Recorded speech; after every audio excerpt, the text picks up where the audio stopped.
Saya malu ketika ada seorang Romo Katolik itu kemarin ngomong di depan MK itu bicara tentang etika. Dalam hati saya, dan saya tanya ke semua grup yang dimana itu ada tokoh-tokoh Islam, kemana ulama kita? Kenapa yang berani ngomong tentang etika itu orang Katolik? Jangan bicara tentang itu. Gak ada tokoh ormas Islam, gak ada ulama bicara tentang etika. Kenapa kita dapat kuliah tentang etika dari orang Katolik? Padahal ini negara Muslim terbesar. Mau kemana negara kita ya? Kita jangan hanya bangga negara kita ini terbesar Muslimnya di dunia, tapi perilakunya hancur-hancur.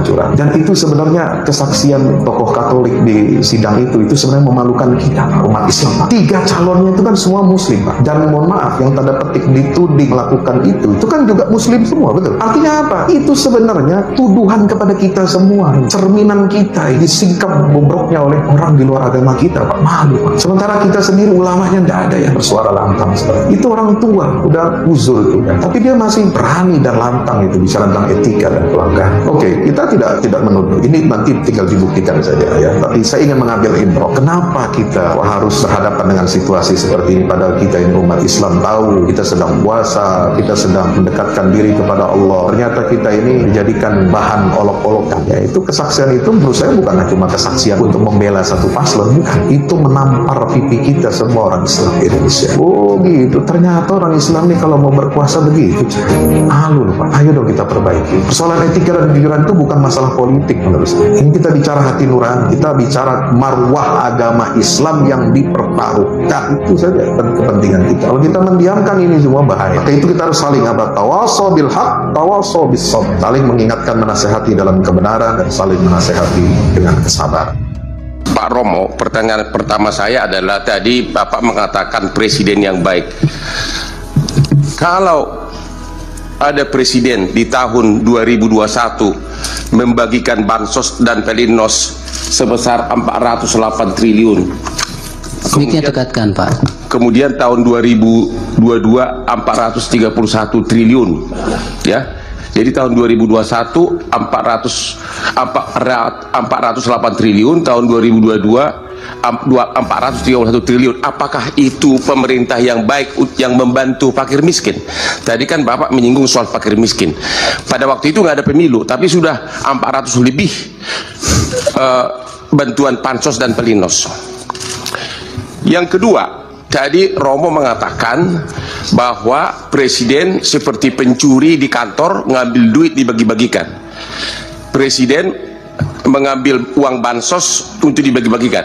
Apakah Romo mengetahui bahwa bansos yang dibagikan itu sudah ada datanya berdasarkan DTKS, yaitu data terpadu kesejahteraan sosial, dan satu lagi PTKE, pensasaran percepatan penghapusan kemiskinan ekstrim. Data penduduk itu sudah ada semuanya. Presiden hanya simbolik di awal membagikan bansos sesuai dengan data yang sudah ada di kementerian masing-masing. Selanjutnya dilanjutkan oleh kementeriannya. Jadi presiden tidak pernah membagikan bansos di luar data yang sudah ada, DTKS dan P3KE sesuai dengan data kementerian. Dari mana Pak Romo tahu bahwa presiden itu seolah mencuri dari uang bansos lain untuk dibagi-bagikan? Padahal Pak Romo tidak tahu praktek pembagian data itu sudah ada datanya lengkapnya. Data lengkapnya yaitu namanya KPM, keluarga penerima manfaat, namanya semua ada di situ. Mohon izin majelis, karena ahli bukan ahli bansos atau... Ya sudah, tadi pertanyaan sudah. Pertanyaan saya. Pertanyaan Pak Hotman yang kedua juga sudah bisa ditangkap, Pak. Ya, karena tadi jangan diulang-ulang. Beliau mengatakan presiden seolah-olah pencuri mengambil uang untuk bansos, makanya saya tanya, itu dia tidak ambil tapi ada datanya semua. Ya sudah. Terima kasih. Ya baik. Mengenai bansos, saya tidak mengatakan apapun tentang yang dilakukan Presiden Jokowi.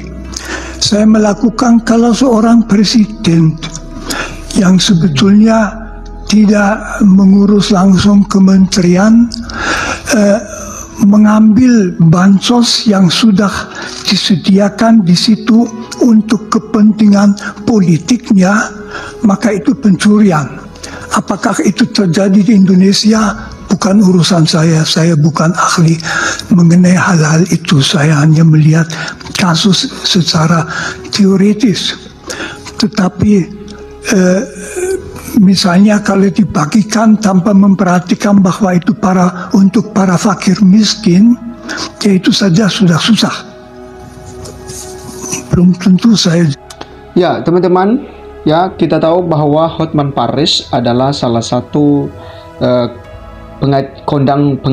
pengacara kondang Hotman Paris yang tahu tentang hukum.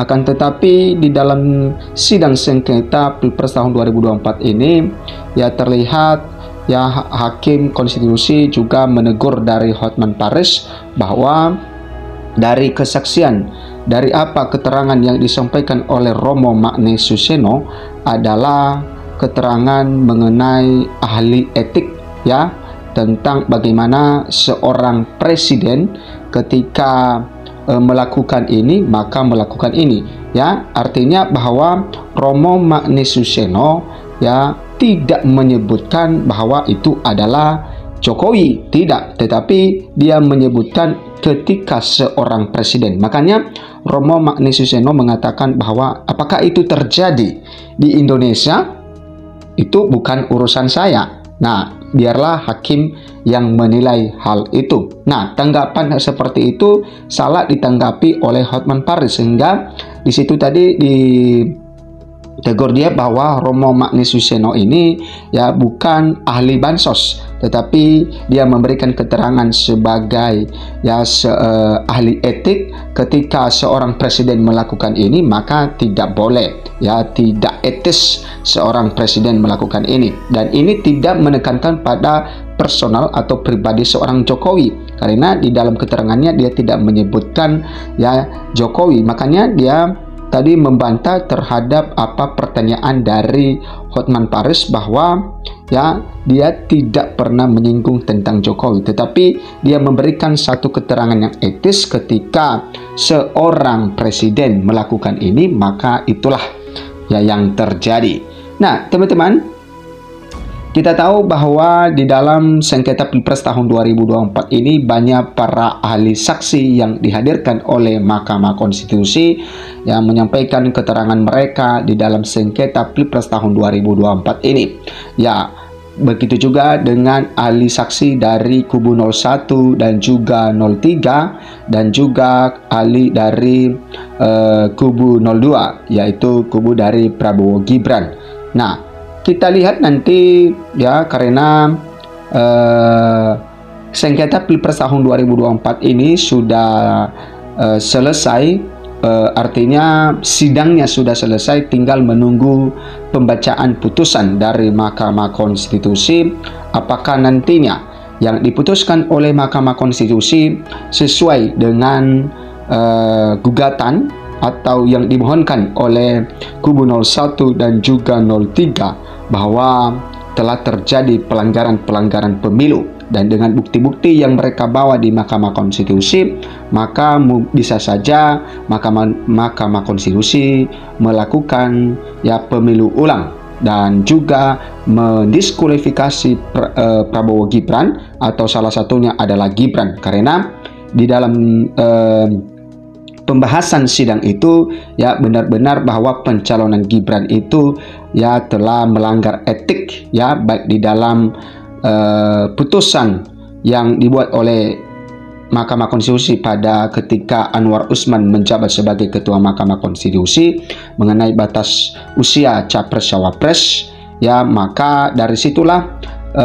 dilihat Mahkamah Konstitusi apakah ini nanti bisa dilakukan pemilu ulang atau tidak, atau juga sesuai dengan putusan KPU atau Komisi Pemilihan Umum bahwa pemenang Pilpres tahun 2024 ini ya sesuai dengan yang disampaikan oleh atau diumumkan oleh KPU bahwa Prabowo Gibran yang memenangkan Pilpres tahun 2024 ini. Nah, sehingga kita tinggal menunggu hasil dari putusan Mahkamah Konstitusi ini, dan kita percaya bahwa Mahkamah Konstitusi bisa memberikan satu keadilan di dalam perkara ini, karena ini juga bukan hanya membahas tentang Pilpres tahun 2024 ini, bukan hanya membahas tentang etik di dalam Pilpres tahun 2024 ini, tetapi ini juga menyangkut tentang Pilpres-Pilpres selanjutnya. Karena ketika ini didiamkan dan juga seakan-akan tidak ada tindakan di dalam mengatasi dugaan-dugaan kecurangan, maka tentu hal yang serupa, hal yang sama nanti pasti akan terjadi di Pilpres tahun-tahun ke depan. Nah, sehingga ini adalah salah satu hal yang penting yang diperhatikan oleh Mahkamah Konstitusi, ya, supaya bisa mereka mengambil satu keputusan yang benar. Dan selalu kita ingatkan, mereka adalah wakilnya Tuhan di dunia ini untuk memberikan keadilan bagi umat manusia, ya, terutama di Indonesia, karena apa yang telah diputuskan oleh Mahkamah Konstitusi itu tidak bisa digugat lagi. Makanya ya kita berharap ya mereka selalu berhati-hati di dalam memberikan satu keputusan dan juga memberikan satu jaminan atau masa depan Indonesia ini supaya lebih baik lagi. Karena ini seperti yang saya katakan tadi teman-teman, bahwa ini menyangkut tentang pemilu-pemilu selanjutnya. Nah teman-teman, tinggal kita menunggu ya hasil dari putusan Mahkamah Konstitusi. Kita sabar, dan apa yang diputuskan oleh Mahkamah Konstitusi itulah pasti akan menerimanya ya, karena kita telah mengikuti dari awal sampai akhir. Terima kasih teman-teman, berikan komentar Anda, bagaimana pendapat Anda mengenai pertanyaan dari pengacara kondang Hotman Paris ini tadi ya, dan juga keterangan yang disampaikan atau jawaban yang disampaikan oleh Romo Magni Suseno.